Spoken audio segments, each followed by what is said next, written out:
Lecha amar libi, bakshu fanai, et panecha Hashem avakesh. Lecha amar libi, bakshu fanai, et panecha Hashem avakesh. Al tastir panecha mimeni, al tat b'yaf avdecha. Al tastir panecha mimeni, al tat b'yaf avdecha. Aye bezro siyoyisa, ezro siyoyisa. Al titsheni, al tazveni, elai keyeshi. Oy ezra siyoyisa, ezra siyoyisa. Al titsheni, al tazveni, elai keyeshi.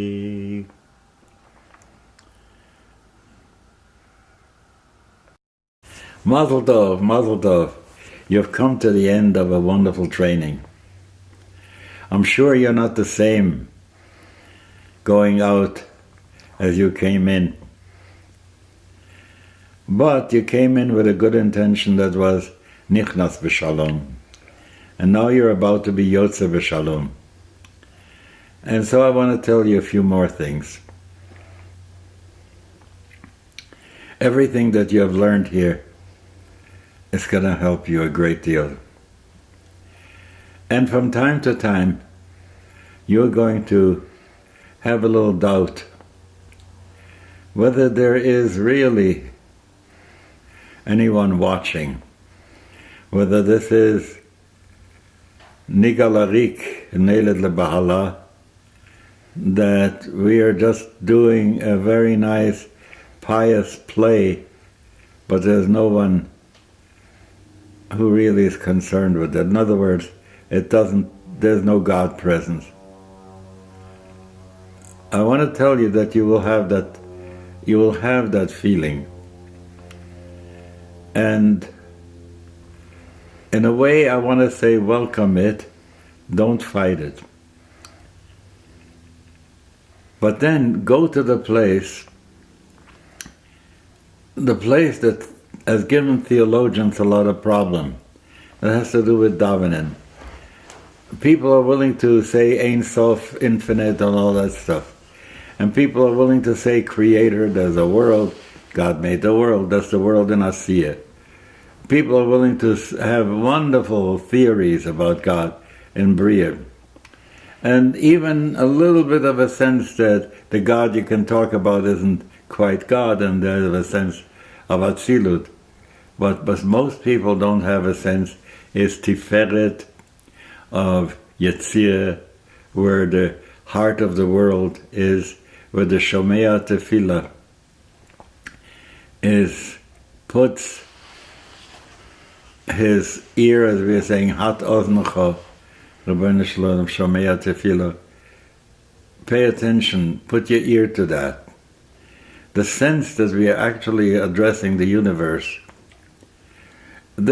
If the sensor up here of the left hemisphere of the brain, I was pointing to the right, the left hemisphere of the brain, would start saying all these things that wants to have ideas and concepts and so on and so forth, you say, it's all right, I now need the witness from the other hemisphere of the brain. And the witness is, how could I be conscious if it were not that the Rabbeinu Shalom makes me conscious, that between my brain cells and my awareness, there's a koach hamafli la'asot. I want to say, I'm talking to you right now, I'm sitting in Boulder, on Chav Cheshvan Tovshin Ein Dalet, and it's the birthday of my Rebbe, Reb Rashab, Reb Sholem Ber of Lubavitch. And all the training that I got is in me, but also the wonderful memories of the breakthroughs that I had to Attah, when I was really certain that Ki Attah Shomea Tfilat Kol Peh, Ki Attah Shomea Tfilat Kol Peh, that the Attah is there. I want to urge you to practice Attah, because otherwise you come to shul and you'll have all the wonderful inspirational things and you have all the techniques and everything else you can have, but you haven't invited the Ribono Shel Olam. So sitting here now in Boulder with Reb Michael, who is just so wonderful, because I feel that he is supporting me with energy so that we could get deeper into what we are doing. And I'm also aware that not only is the camera watching me, but this is being recorded, by that consciousness, by that being, by God. And so attunement to that is very, very important. And in your own life with the Davenen, don't make your Davenen keva, that you always have the same matbeya, as it were. I remember there was a time that I was spending with Tomer Devora, the book by Ramosha Cordovero, that every day I was doing it differently, so that on Sunday I was davening more chesedik, and on Monday more gvuredik, and so on. It's important that you allow for the possibilities of not doing it the same way all the time. Because when you're on the edge of the new, Ki Attah Yadati, only now did you know? No, now I know like I never knew. V'hayu hadvarim ha'ela asher anochi mitzavcha hayom al levavecha. It's that how it is at this moment. This is so important, that Da lifnei mi ata omed, and when you're going to conduct a service, or when you daven on your own, make sure that you have a makom kavua at home. Mine just got flooded, and I'm looking forward to reestablishing it again. This was very much a place where I could come every day and daven, and get a feel each day how to daven as that day required it. So, if you will feel it, it'll be done. Tell you a funny story. There was a time when I began to make sure that people would be able to daven with a melody in the English. So I was in a shul in New Jersey, and I demonstrated it, and I worked with the people a little bit, davening with a niggun.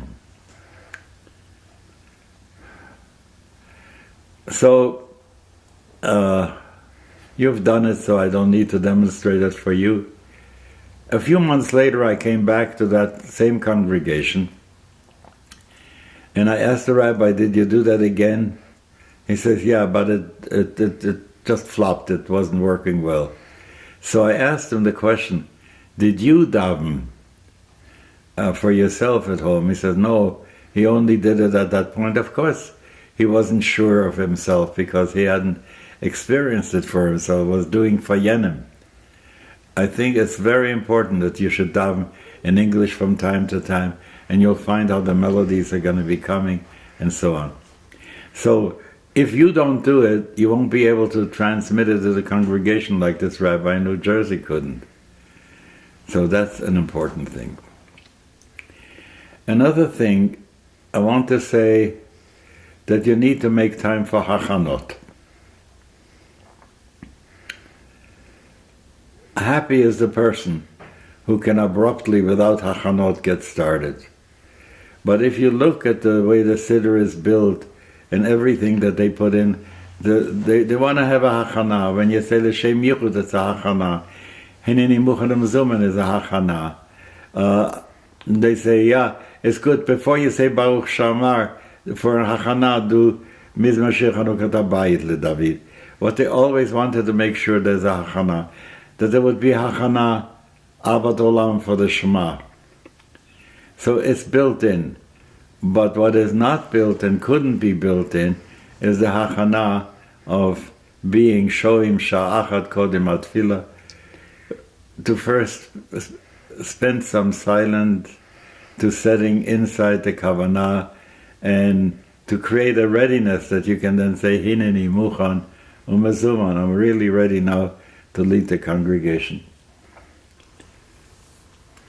I want to give credit to a friend of mine.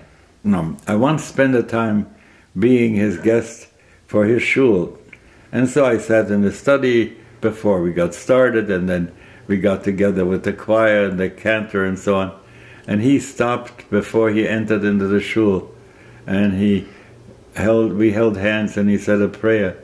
Yehi Ratzon, that we should be able to do that. It is so much what you find in Birchat Kohanim, how the Kohanim have to say a tefillah about Birchat Kohanim, and then they have to give thanks for that. It was a wonderful thing. I once went to a Presbyterian church. They wanted me to talk about eldering. So I found out it's between two services. He had a 9 o'clock and he had an 11 o'clock service, and from 10 to 11 I was to present. So I said, I'd like to come to the service. And I came at 9 o'clock so I should get a feel of the congregation and the minister. Before the minister got up to speak, he turned to the congregation and he said, please pray for me that I should be a vehicle to transmit what you need to hear. It was so moving to me. I so want to learn this from people, to say, yes, I have a good script, I prepared a sermon and all that stuff, but at this moment I want to find out what is it that I have to transmit, and not necessarily the different ideas and different words, but with a deeper attunement, so that I could be in touch with what I'm saying. And then what I'm saying, Dvarim hayotzim min halev nichnasim el halev, and the words come out from the heart.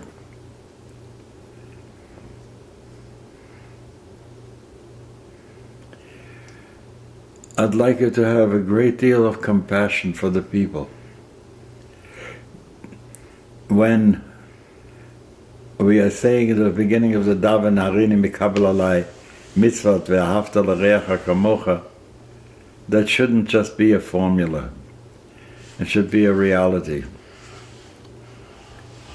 When you can look around and see the people there, and some of these you have counseled, and some of these you have cared for, you have been at life cycle things, you know them, they're the part of your larger mishpacha. Have the sense of verginnen. I wish for you the best. I wish for you to hear what you need to hear. I wish for you to be nourished where you need to be nourished. And so I say, Rabbeinu Shalom, please, help me to feed your kinderlach with what's good for them, so that even now the man can come from heaven, so that each one will get and be nourished with what they need. Everything that you had to find out, you found out, so I'm happy for that. Make sure you have at least one day a week Shabbos for yourself. You will not be able to do such a good job with the people if you don't have Shabbos for yourself. And even when you're davening b'yechidus, because I wish for you to have a daily minyan, but it's not likely that you will. And if so,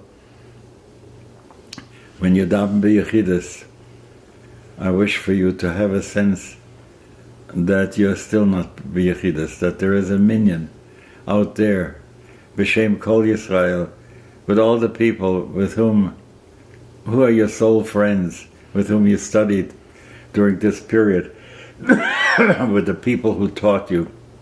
You are still aguda achas with them, so that you are not an individual only. It's not your ego that's going to be the Bal Tfilah, the Shliach Tzibur. The Tzibur makes you into a Shliach, and if you're open to that, all the brachas in the world will come to you. You will find that whatever you pray for will be fulfilled. Just make sure you don't hang up the phone too soon and stay and listen a little bit to what's come down. I do wish to hear from you from time to time about those moments in your serving in which you will say, aha, that's what I got from Del TI. So if you have such a moment, please send it to me. I'm getting old and I could use a little of that nachas, and I wish you all the brachas in the world. Amen.